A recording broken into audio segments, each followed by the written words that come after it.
আসসালামু আলাইকুম, WhatsApp guys, it's me Sheikh Babul and welcome back to my YouTube channel and Facebook page. So basically আজকে আমি আছি হচ্ছে কদমি গ্রামে। আর কদমি গ্রামে বন্ধু শাহিনের মানে কি বলে ছোটোবেলার স্কুল হচ্ছে এটা হচ্ছে 55 নং কদমি সরকারি প্রাথমিক বিদ্যালয়। যদিও আমি কালকে ভিডিও করে গেছি, বাট ভিডিওর কোয়ালিটি অতটা ভালো হয় নাই, যে কারণে আজকেও আবার আসছি। আর এইখানের এই মানে প্রাইমারিটা অনেকটাই ছোট, তবে আমি একটু আপনাদেরকে দেখানোর চেষ্টা করি।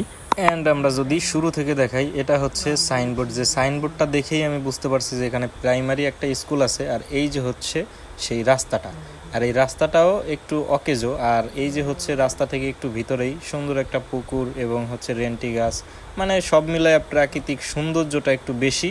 আর যেহেতু কদমি গ্রাম অনেক বড় আর ক্ষেত খামারটা একটু চারপাশ দিয়ে বেশি, যে কারণে আরও বেশি সুন্দর লাগে। এটা হচ্ছে শহীদ মিনার, এটা একটু রং করলে আরও বেশি সুন্দর হইতো, বাট ওটার অবস্থা খুবই খারাপ। আর স্কুলেরও অবস্থা খুবই খারাপ বললে চলে। আর আশেপাশে আরও কিছু আমি কথা বলি। এই যে এই মুরব্বির গাছ থেকে হয়তো ওরা নাকি আম খাইতো, বা এই নিয়ে কথা বলতেছে যে অনেক বছর পর দেখা।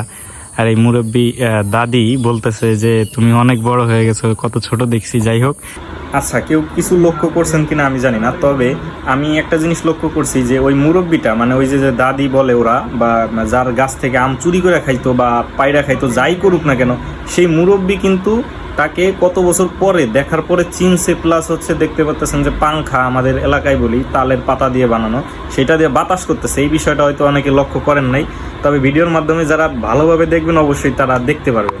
এই যে হচ্ছে শহীদ মিনার, আর এই শহীদ মিনারটার এই জায়গাটা যদি একটু লেবেল করা যাইতো, এই পুকুরটা যদি একটু লেবেল হইতো, আর এই যে সামনের যে জায়গাটা, এই জায়গাটা যদি একটু লেবেল হইতো, তাহলে স্কুলটার ভিউটা একটু অন্যরকম হইতো, আর ভিউটা আসলে অন্যরকম হয়ে যাইতো।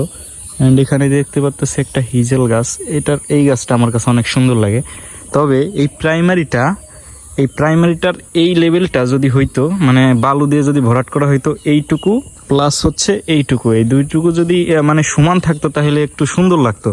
আর আমি যদি একটু ভিতরের দিকে যাই, আমি দেখানোর চেষ্টা করি আপনাদের। আসলে এখানে হয়তো অনেকে পড়ছেন, অনেকে পড়েন নাই, তবে যেহেতু আপনাদের গ্রামে এই প্রাইমারিটা, সেহেতু অনেকেই পড়ছেন। আর কদমি আবু জাফর সিদ্দিকিয়া সিনিয়র মাদ্রাসা, ওটা তো একটা আবেগের একটা জায়গা, এটাও অবশ্যই আবেগের জায়গা। তবে আমি আপনাদেরকে যদি একটু ভিতরের দৃশ্যটা দেখাই, অনেকে হয়তো অনেক বছর পর আমার এই ভিডিওর মাধ্যমে হয়তো এই 55 নং কদমি সরকারি প্রাথমিক বিদ্যালয়টা দেখতেছেন। সো ওই কারণেই মানে যারা অনেক বছর ধরে দেখেন না, তাদের জন্যই আমি যেহেতু বাড়িতে আসছি, সেহেতু আপনাদের দেখানোর চেষ্টা করতেছি আমার ভিডিওর মাধ্যমে। অ্যান্ড প্রকৃতি ভাই, জাস্ট বলার মানে বাইরে একেবারে, মানে এই যে সুন্দর এই যে জায়গাগুলা, এইগুলা কিন্তু ঢাকা গেলে বা অন্য কোথাও গেলে এই সব ভিউগুলা ভাই পাইবেন না।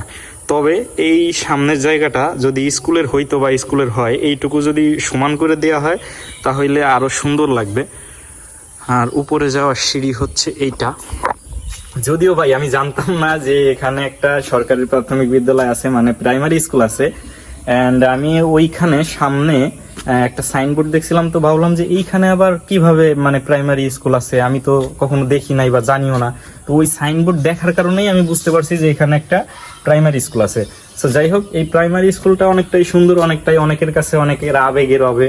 অ্যান্ড এই যে হচ্ছে এইখান দিয়ে হচ্ছে কি হয়, আর নিচে হয়তো কোনো মানে পানি আসতো দেখেই হয়তো এখানে নিচে কোনো রুম করা হয় নাই, বাট এইখানে হচ্ছে রুম শুরু।